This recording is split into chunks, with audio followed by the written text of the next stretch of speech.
Halo teman-teman semua, kembali lagi dalam video yang akan membahas tentang materi hidrokarbon. Untuk kamu yang anak-anak kelas 11 sedang duduk di kelas 11 SMA, nah bisa nih simak video ini ya. Hari ini kita akan fokus kepada sifat fisik senyawa hidrokarbon. Nah, sifat fisik yang akan kita bahas di sini adalah berupa titik didih dan kelarutannya teman-teman. Nah, coba kita lihat yuk. Titik didih dan titik leleh dan wujud zat. Oke ya. Nah, ini adalah 3 sifat fisik yang akan kita bahas. Coba kita perhatikan yuk. Ini adalah alkana, kemudian ini adalah alkena, alkuna dan sikloalkana. Nah, kalau kamu perhatikan dari keempat tabel ini, semua rata-rata mempunyai tendensi atau pola yang sama, teman-teman. Dimana semakin panjang atau semakin banyak jumlah karbonnya atau Mr yang semakin meningkat, maka titik didihnya itu semakin tinggi, teman-teman. Titik lelehnya juga semakin tinggi, wujudnya berubah dari gas menjadi cair dan padat. Oke, alkena juga sama, teman-teman. Alkuna juga sama, sikloalkana juga sama.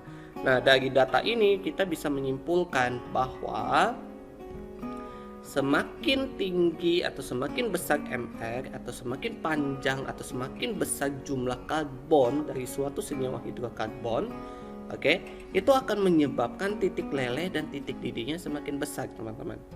Dan semakin kecil Mr atau jumlah C yang semakin sedikit, maka menyebabkan titik leleh dan titik didihnya semakin kecil. Ingat ya, semakin besar maka titik leleh, titik didih semakin besar. Oke. Nah, hal ini dikarenakan apa? Kalau analogi untuk mengingat tentang prinsip ini adalah kalau orang yang dianggap lah ya, kalau orang itu punya sayap dan dia mau terbang, orang yang kurus itu akan lebih mudah terbang. Kenapa? Karena badannya lebih ringan gitu ya, teman-teman ya, dibandingkan yang gemuk. Oke, dengan sayap yang besarnya sama. Nah, sama seperti ini, ketika hidrokarbon itu jumlah karbonnya banyak, berarti dianggap itu seperti gemuk banget, teman-teman. Nah, ketika dia mau mendidih atau meleleh kan berarti otomatis dia mau menguap menjadi zat atau wujudnya yang lebih ringan, misalkan dari cair menjadi gas gitu, mau menguap. Maka karena badannya besar atau jumlah C-nya besar, banyak, atau Mr-nya semakin besar, berarti badannya besar, maka susah untuk menguap gitu ya. Jadi makanya titik didihnya semakin tinggi atau semakin besar. Nah, mengapa sih ini bisa terjadi? Nah, itu sebenarnya bisa dikaitkan dengan teori gaya antar molekul yang sudah kamu pelajari waktu kelas 10 kemarin. Oke. Jadi di gaya antar molekul itu kan sebenarnya ada yang namanya ikatan hidrogen, ada gaya dipol-dipol, dan ada gaya London. Nah, karena di sini hidrokarbon itu pada umumnya adalah senyawa nonpolar, maka gaya yang terjadi itu adalah gaya London.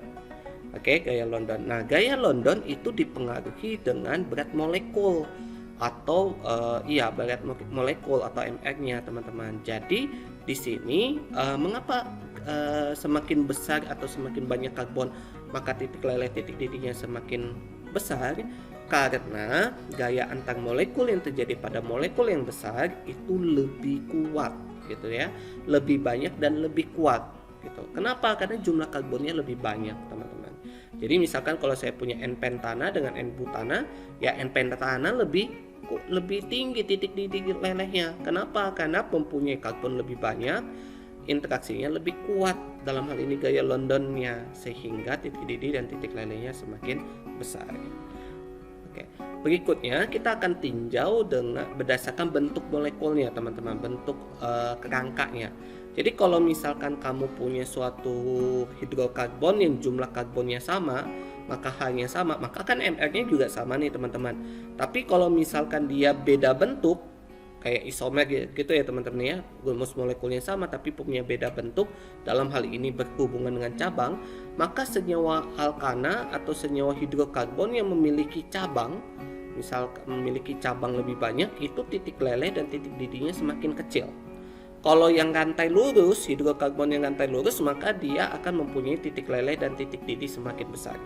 Oke, jadi misalkan saya punya N-pentana ini kan rantai lurus nih, maka titik didihnya itu di 36,1 derajat Celcius, titik lelehnya minus 129,7 gitu ya. Nah, kalau yang ini titik didihnya lebih rendah nih, teman-teman, karena dia bercabang. Oke, titik lelehnya juga lebih rendah gitu ya, minus 134, lebih rendah gitu ya. Jadi karena dia bercabang. Nah, mengapa pembentukan atau ada tidaknya cabang pada suatu senyawa hidrokarbon itu mempengaruhi titik leleh dan titik didihnya? Nah, sekali lagi itu berhubungan dengan gaya antar molekul, teman-teman. Oke, gaya antar molekul. Dimana kalau misalkan saya punya N-pentana dan 2-metilbutana nih, sama-sama C-nya 5, oke, sama-sama C-nya 5, H-nya itu 12, tapi N-pentana itu lebih banyak dan kuat gaya antar molekulnya. Kenapa? Dibandingkan dengan 2-metilbutana. Kenapa? Karena ada gugus metil yang menghalangi atom C tersier pada 2-metilbutana. Yang mana tuh? Yang ini nih teman-teman. Jadi si karbon cabang ini menghalangi interaksi dengan karbon tersier ini, interaksi karbon tersier ini dengan yang lain gitu. Kalau ini kan semuanya bisa berinteraksi nih teman-teman kalau lurus.